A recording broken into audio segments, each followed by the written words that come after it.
Welcome back to Mike Alpha Yankee Tango Sierra Channel. Pada kesempatan kali ini kita akan membahas tentang multimedia. Multimedia terbagi menjadi dua, yaitu multi dan media. Media merupakan alat penyampai informasi, sedangkan multi artinya banyak atau lebih dari satu.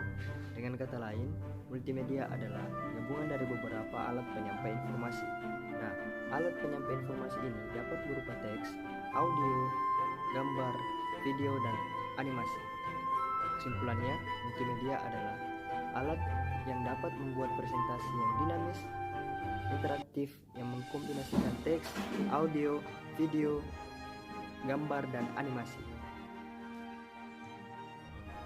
Berdasarkan interaksi dengan user, multimedia dikategorikan menjadi dua, yaitu non-interaktif multimedia dan interaktif multimedia.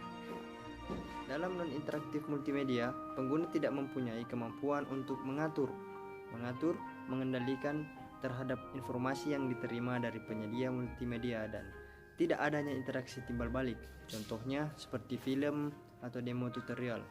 Penggunanya hanya mengikuti apa yang ditampilkan oleh penyedia informasi. Pada interaktif multimedia, pengguna berperan aktif dalam mengatur jalannya aplikasi atau arus informasi yang mau ditampilkan, contohnya games, e-learning, dan lain-lain. Media interaktif biasanya mengacu pada produk yang layanannya pada sistem berbasis komputer digital yang merespon tindakan pengguna atau input dengan menyajikan konten seperti teks, grafik, animasi, video, dan lain-lain.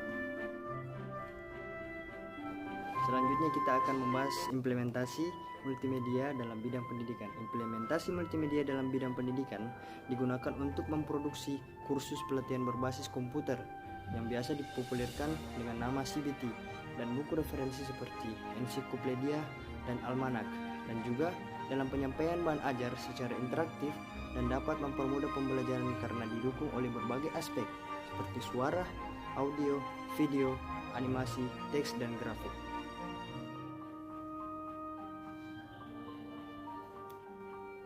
Terdapat berbagai aplikasi multimedia yang tersedia saat ini. Salah satunya adalah presentasi. Presentasi adalah serangkaian slide yang berurutan yang terdiri dari kombinasi elemen multimedia yang ada. Biasanya, tipe presentasi digunakan pada saat pengajaran atau menjelaskan suatu produk, bahkan di dalam rapat.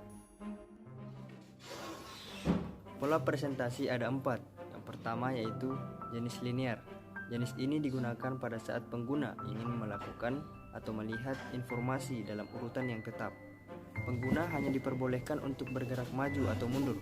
Ciri-cirinya berbentuk sederhana, bersifat logis, dan cocok untuk produk-produk kecil. Yang kedua adalah jenis hierarkis. Hierarkis ini memungkinkan pengguna untuk melihat materi yang dipresentasikan secara mendalam untuk topik-topik tertentu. Informasi masih dipresentasikan dalam bentuk linear, tapi pengguna dapat memilih topik-topik yang tertentu yang ingin disampaikan, tidak hanya bergerak maju atau mundur seperti model linear. Ciri-cirinya yaitu memiliki menu indeks pada tampilan awal dan mudah untuk dipahami. Jenis ketiga yaitu jenis non-linear. Jenis ini memungkinkan pengguna untuk bergerak bebas di antara materi-materi selama presentasi.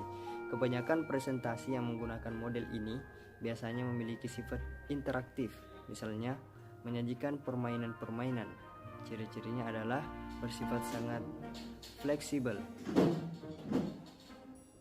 Dan yang terakhir yaitu jenis kombinasi atau sering juga disebut komposit.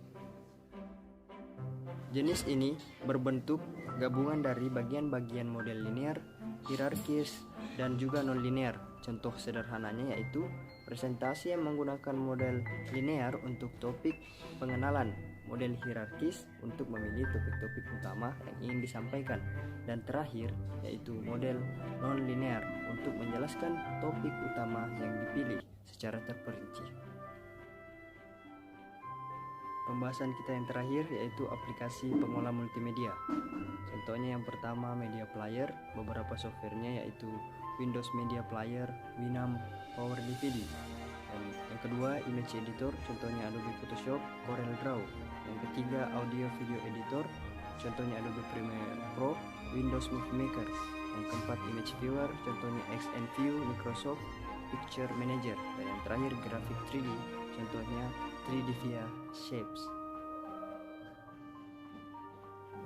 Itulah pembahasan dan materi yang dapat saya sampaikan pada kesempatan kali ini. Semoga materi tersebut dapat bermanfaat bagi kalian semua.